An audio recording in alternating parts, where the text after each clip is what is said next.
વાવથરા જિલ્લામાં કાયદો અને વ્યવસ્થાને પડકારતી વધુ એક રક્તરંજિત ઘટના બની હોવાનું જાણવા મળ્યું છે। વાવથરા જિલ્લાના લાખણીના કુવાણા ગામે ભર બપોરે હાઈવે પર ફાયરિંગ અને હુમલાની ઘટના બની હોવાનું જાણવા મળી રહ્યું છે। લાખણી તાલુકાના કુવાણા ગામે હાઈવે પર આવેલા ભવાની પાર્લર પાસે આજે ધોળા દિવસે બનેલી હુમલાની ઘટનાએ સમગ્ર વાવથરા જિલ્લામાં ચકચાર મચાવી દીધી છે। પ્રાથમિક માહિતી મુજબ સામળભાઈ નામના યુવક પર અજાણ્યા શખ્સોએ પૂર્વ આયોજિત ષડયંત્રના ભાગરૂપે જીવલેણ હુમલો કર્યો હતો અને હુમલાખોરો બંદૂક, ધારિયા અને છરી જેવા હથિયારો સાથે આવ્યા હતા અને યુવકને નિશાન બનાવી હુમલો કર્યો હતો।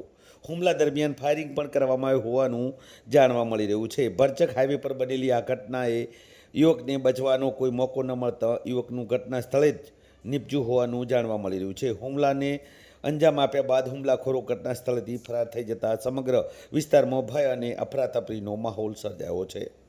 ઘટનાની જાણ થતાં પોલીસનો કાફલો તાત્કાલિક ઘટના સ્થળ પર દોડી આવ્યો હતો અને ઉચ્ચ પોલીસ અધિકારીઓએ ઘટના સ્થળની મુલાકાત લઈ પુરાવાઓ એકત્ર કરવાની કામગીરી હાથ ધરી હતી। આ ગંભીર ઘટનાને પગલે વાવથરા જિલ્લા પોલીસ વડા ચિંતન તેરૈયા તાત્કાલિક ઘટના સ્થળે પહોંચી આરોપીઓને ઝડપી પાડવા માટે અલગ અલગ પોલીસ ટીમો બનાવી આદેશ આપ્યા હતા। જિલ્લાના લાખણી તાલુકાના કુવાણા ગામ ખાતે આજે એક ફાયરિંગ વિથ ખૂનનો બનાવ બનેલ છે।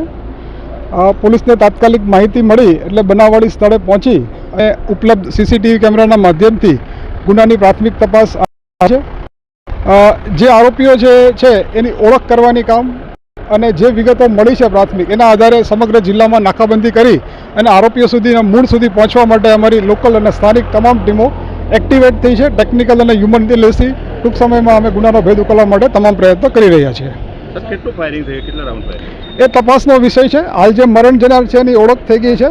શામળભાઈ ફોટાભાઈ બિલ કરીને છે, એની ઓળખ થઈ ગઈ છે અને દિશામાં તપાસ કરી રહ્યા છે। શા કારણે હત્યા થઈ છે એ આપને વિગતે જે તપાસમાં બહાર આવશે આપને વિગતે જણાવીશું।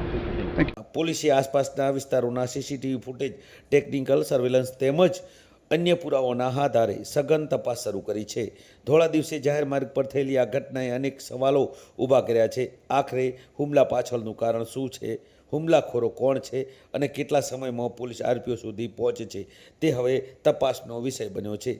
હાલ તો વાવથરા જિલ્લાની નજર પોલીસની કાર્યવાહી પર મંડરાયેલી છે। આપ જોઈ રહ્યા છો આ સીધા દ્રશ્યો છે કે લાખણી તાલુકાના કુવાણા ગામે અચાનક હુમલો કરવામાં આવ્યો હતો અને આ હુમલામાં એક સામળભાઈ નામના યુવક પર અજાણ્યા શખ્સોએ પૂર્વ આયોજિત ષડયંત્રના ભાગરૂપે હુમલો કર્યો હતો। હુમલાખોરો બંદૂક, ધારિયા અને છરી જેવા હથિયારો સાથે આવ્યા હોવાનું પણ જાણવા મળી રહ્યું છે। યુવકને નિશાન બનાવી હુમલો કર્યો હતો પણ હુમલા દરમિયાન ફાયરિંગ પણ કરવામાં આવ્યું છે। અત્યારે તો હાલ વાવથરાદ પોલીસે તપાસના ચક્રો ગતિમાન કર્યા છે। આપ જોઈ રહ્યા છો આ સીધા દ્રશ્યો વાવથરાદના લાખણી તાલુકાના કુવાણા ગામેથી કે જ્યાં અત્યારે હાલ પોલીસ કાફલો પણ ખડકી દેવામાં આવ્યો છે। તમામ જે ઘટના છે તેની તપાસ વાવથરાદ પોલીસ કરી રહી છે। અમે તો શું આ સ્ટેશનમાંથી રહો છો, મારું ઓફિસ છે અને આજુબાજુ અમારી બાજુમાં એક ભવાની કરીને હોટલ છે। એ હોટલની અંદર કોઈક અજાણ્યા માણસો આવીને બેઠા અને એવો ખ્યાલ નહોતો આ ગામવાળાને કોણ છે। એવામાં બહારથી કોઈક આવી અને આવતા મારે એના માથે ફાયરિંગ કર્યું અને પછી કોઈક ધારિયાથી આવું બધું કર્યું। હવે અમે બધા રહ્યા ને ફાયરિંગ કર્યું ને એટલી વાર અમારા માણસો બધા મદદમાં દોડતા હતા આડાવડો, પણ ફાયરિંગ કરે છે બધા ભાગવાનો પ્રયત્ન કર્યો। બાકી પછી શું છોડ્યું, શું ન છોડ્યું, પછી આ બધા ધોડે ચેડ પાછળથી અમે બધા આવ્યા આવીને જેમ કે અમે અમને તો ફાયરિંગની બીક આવતી હતી। કેટલા વ્યક્તિઓ હતા અને કઈ રીતના આવેલા અંદાજે એમ કહેતા હતા, બધા અમે આવીને જોયું ત્યારે એમ કહેતા કે 3 માણસો હતા અને આવનારા 3 માણસો હતા।